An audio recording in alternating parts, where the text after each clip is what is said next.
way. The fact is, our intelligent awareness is an integral part of the vast, intelligent consciousness that underlies all things.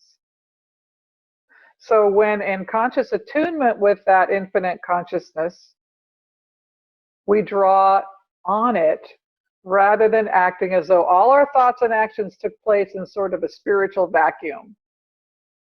Because many things happen that we could never cause to happen by our limited intelligence and willpower. I mean, how many of you have said to yourself, gee, by the grace of God, I don't know how that came to be. Or if this wouldn't have happened, that wouldn't have happened. And out of the blue, this thing happened and somehow that stimulated this thing to happen.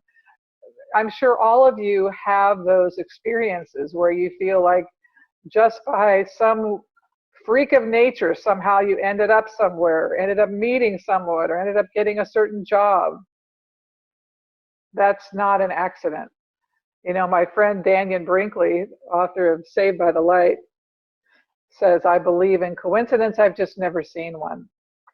And Dannion, by the way, just for sake, if you've never read any of his work, he was struck by lightning and he died.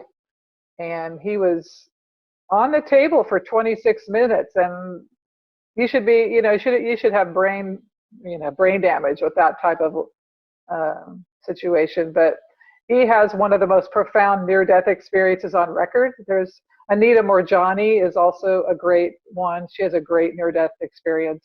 Dying to Be Me is her book. Anyhow, they give interesting perspectives on the vastness of life and what happens on the continuum of this experience.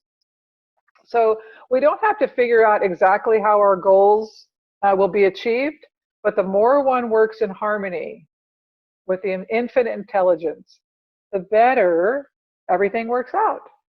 The more one cuts themselves off from infinite intelligence and struggles to make everything happen themselves, the less power they have to make anything happen really well.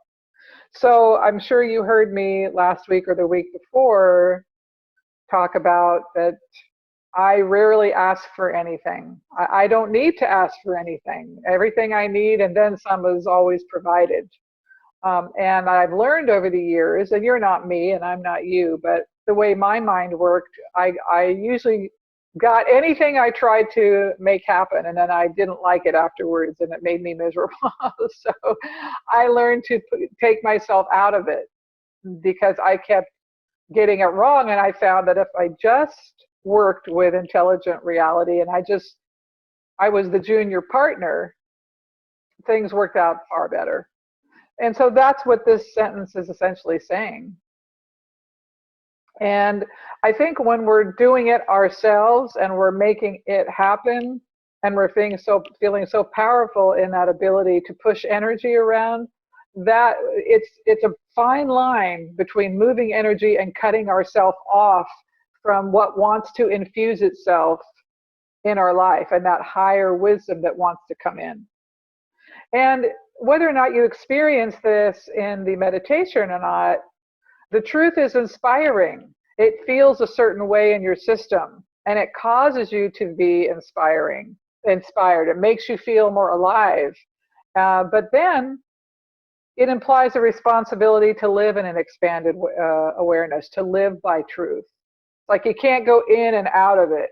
Oh, well, today I'm going to use, this form of consciousness, but over here I'll use that. I feel like you can kind of escape being in right relationship to greater reality, that somehow you can go in and out. But it'll serve you better than you could ever serve yourself.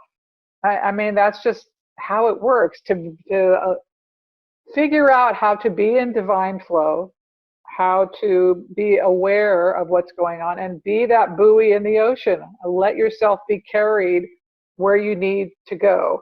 And if you need something, you need a place to live, a parking spot, a new job, a new partner, yeah, you can certainly put, I'm ready to receive, align me with the right and perfect opportunity, the right situation, help me find that spot. You can put it there. But other than doing I would say the bare minimum that's required to move energy is the better choice.